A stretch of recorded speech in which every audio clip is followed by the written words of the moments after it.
Authorities announced that missing little Elijah Vue's blanket has been found, but it was discovered almost 4 miles away from where he allegedly went missing from, and he's been missing now for an entire month.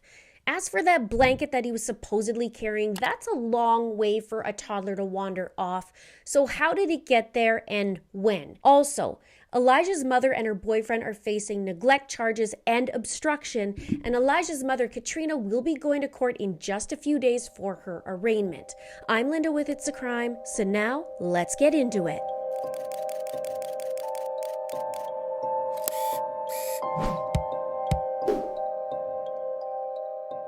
In one of my previous videos, Elijah's shoe was found not far from the home where he vanished from, which was his mother's boyfriend Jesse's home.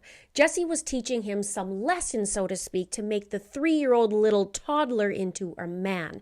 And he was said to have vanished from a locked room on February 20th of this year. Authorities have been searching everywhere for Elijah and even requested information about a vehicle and any surveillance on it. I'll have that video I did at the end of this one or in the description box. Now, the blanket was found west of Two Rivers, Wisconsin, where he vanished from. And Elijah's red and white plaid blanket, which he was said to be carrying when he disappeared on February 20th, has been found on Goodwin Road, east of County Road B in Manitowoc County. And the blanket was discovered during the ongoing search for the little missing 3-year-old nearly 4 miles away from where he was last seen. The Two Rivers Police Department confirmed the ownership of the blanket, stating that it was found approximately 3.7 miles from the location where Elijah was reported missing from.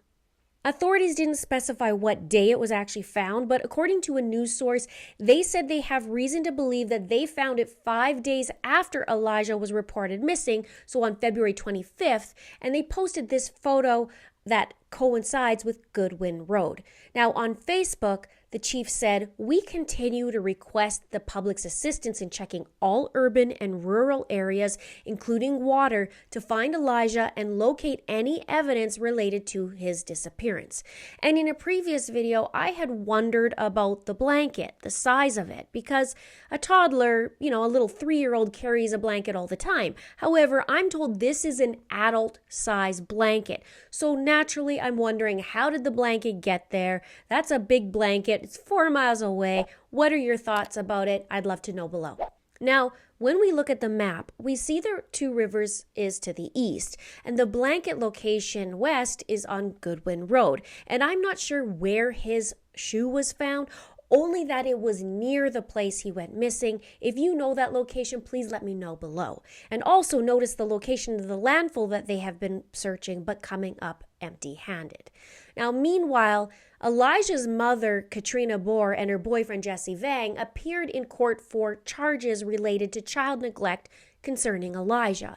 Katrina waived her right to a preliminary hearing and will enter a plea on the 22nd of March. And there were amended charges, including chronic neglect of a child and neglecting another child, which was her 6-year-old daughter.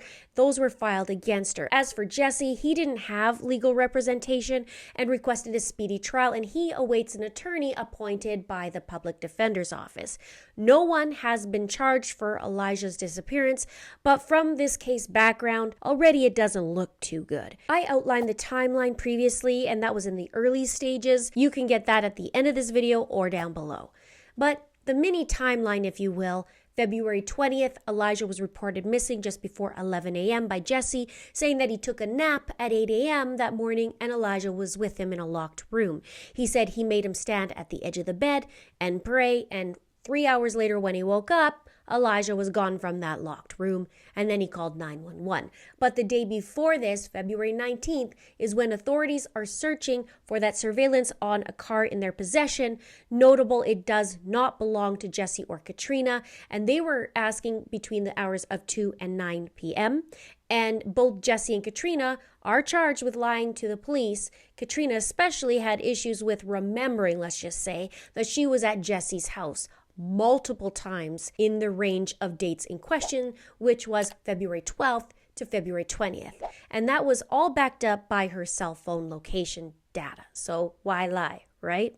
Now, authorities and volunteers have been searching everywhere, and it was confirmed that they did a grid search in the area of Camp Manitou. And about 25 volunteers were out at the nature preserve in Grand Chute, scouring every inch of the massive 700-acre area, hoping to find anything that might help locate Elijah.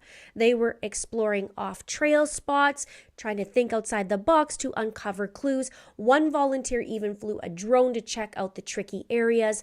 The search was well organized, with the area divided into quadrants for efficiency. The terrain was tough, and the volunteers found it a bit overwhelming. But the Grand Chute Police Department were there to support them, offering advice and assistance.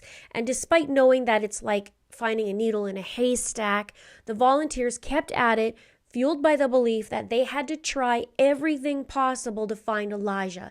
They knew it might be frustrating, but they felt better knowing that they were doing something to help. As I said earlier, law enforcement officials are also still gathering surveillance footage of that beige Nissan Altima they believe is connected to Elijah's disappearance. As for volunteers, a volunteer stressed there is still a need for volunteers. It said if you can't search on the ground, you can still help online. The volunteers stated, "We need bodies everywhere searching for Elijah, to get Elijah home, to find evidence or anything to just bring him home." Now, there was a vigil last weekend that was held for little Elijah. Search volunteers, family members, and local leaders were there. The vigil was held in hopes to keep the faith out there, not get discouraged, and to not give up. The city council president for Two Rivers said, "I know we won't stop, and we can't stop until Elijah is brought home." In times of uncertainty, your presence and the flickering candles you hold symbolize a beacon of hope that pierces through the darkness. Let us stand together tonight, not only in solidarity for Elijah, but also as a community bound by compassion, resilience, and unwavering support. Thank you for being the pillars of our strength and our community, and for showing that, even in challenging times, we can come together with love and hope. Obviously, there is a lot of love in this community, because I see that by all of the Facebook posts, all of the news media, things that are going on that the community is talking about Elijah all the time. We feel that love, we see that love, we experience that love, and you being here tonight is an expression of that love. The FBI, the City of Two Rivers, and Manitowoc County Crime Stoppers are offering a combined $40,000 reward for information leading to the discovery of Elijah or the arrest and charging of the individual or individuals responsible for his disappearance. Was the blanket planted? Was the shoe planted? What do you think? Check out the video here about the shoe and the car, and the timeline right here. Thank you so much for watching. We'll see you in the next video.